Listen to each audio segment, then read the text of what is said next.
Good afternoon everyone and welcome to Miss P Presents with me, Miss P. Today we're going to be talking about why so many people love Jane Austen. Her work has been delighting readers since 1811, and today, more than 200 years later, her popularity shows no sign of dwindling. And why would it? She's an unparalleled legend. While some other 19th century novelists may have managed to hold onto a place on the world's bookshelves, none can be said to have inspired such lifelong adoration than that of our dear Aunt Jane. But why do we love her? What is it about her relatively small catalogue of work that appeals so greatly to so many, so long after their initial publication? Grab a cup of tea or a glass of orange wine and let's get talking.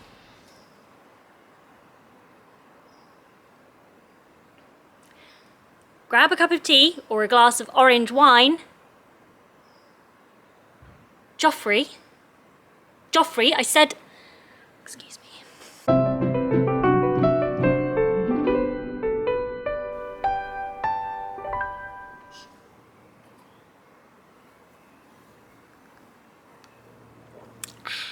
Over the past few decades, we've seen countless brilliant adaptations of Jane Austen's publications, from the 1995 series Pride and Prejudice to the 2016 film Love and Friendship and beyond. These adaptations have no doubt played a vital part in bringing Austen's writing to a new generation of fans.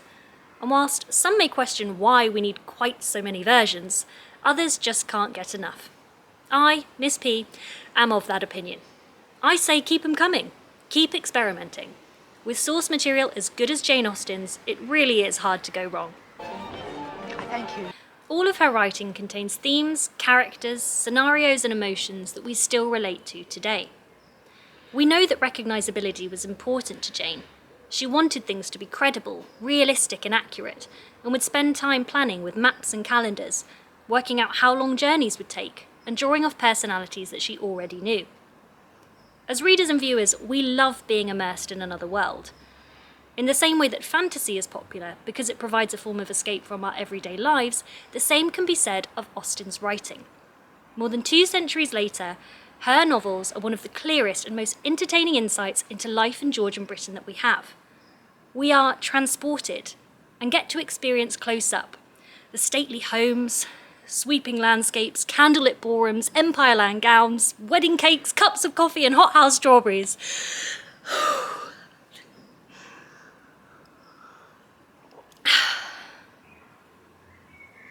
Yes, indeed, there is without question an element of escapism in Austen's novels that makes her world so appealing.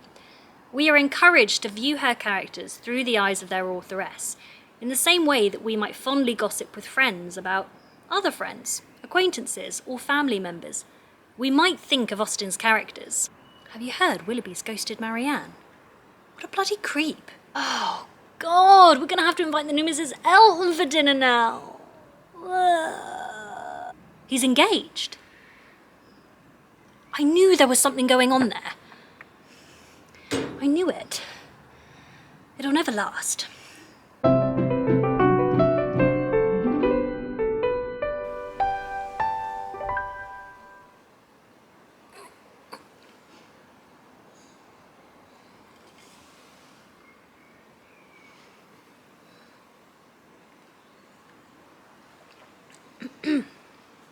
It's the timelessness of her plot and her characters that make Austen's writing so accessible.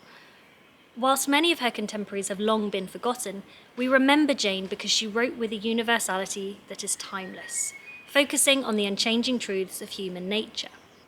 All 8 of her protagonists end up married at the end of their stories, with the quest for a life partner forming the main thread of the plots. In this, Austen is observing the narrative conventions of the time, but she's also protecting her heroines from ridicule and allowing them a degree of power, protection, agency and financial security that she herself was denied.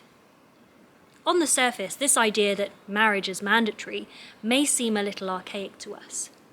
But to what extent can we relate to that today? How much has really changed?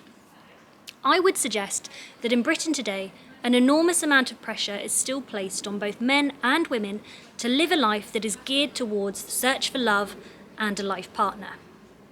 And although, thankfully, things have moved on in some ways, and a woman's survival is no longer dependent on the men in her life, has the pressure to settle down and start a family eased or changed at all? Just picture for a moment a single woman in her 30s at a family party, her meddling family talking behind her back and professing concern about the single woman. Can she really be happy when she is alone? For Austen, the age of spinsterhood looked likely from about 27 onwards. Wait, 27? Badly done. We also love Jane Austen because she was successful against all the odds. She was female, poor, and obscure. Writing and pursuing publication in 19th century Britain would have been such a bold decision to make, such an unconventional course to pursue. She was strong-willed, ambitious, resolute, hard-working, and tough. She is great because she chose independence at a time when independence wasn't really an option. In Regency Britain, a woman had little choice but to marry or risk destitution, in the best case becoming a burden to her family, providing they could afford to support her. Jane chose to fight for another future, one in which she could earn an independent living and support herself, her mother, and their sister Cassandra. In this way, we may see Jane as a pioneer for women's independence. What's that smell? Joffrey! You've taken things too far again! Excuse me.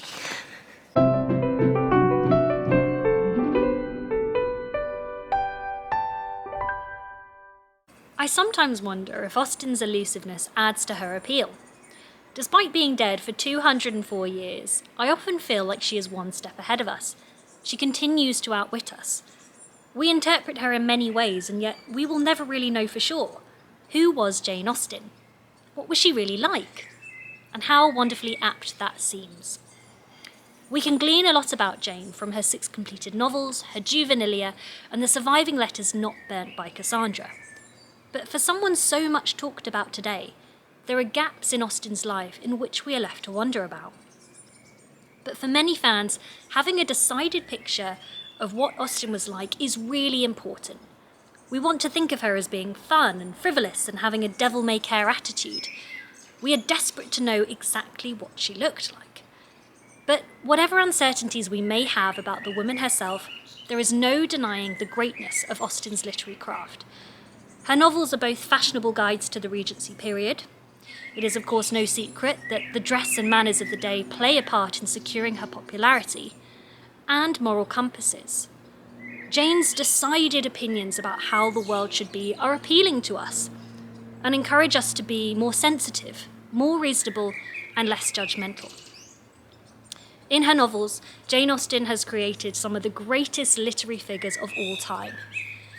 Mrs. Bennet, Mr. Collins, Emma Woodhouse, and John Willoughby of Allenham, to name but a few.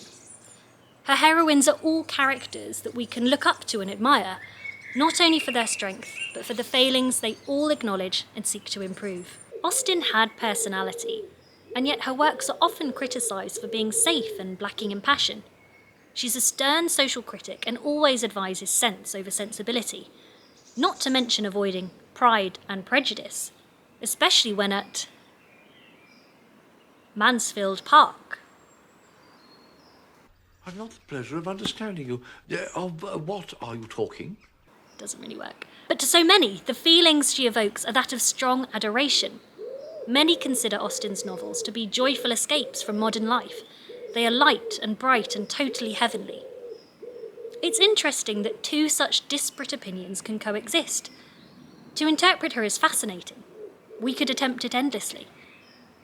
There is something great in the fact that Jane Austen is both a phenomenon and someone who resembles a rather nondescript aunt.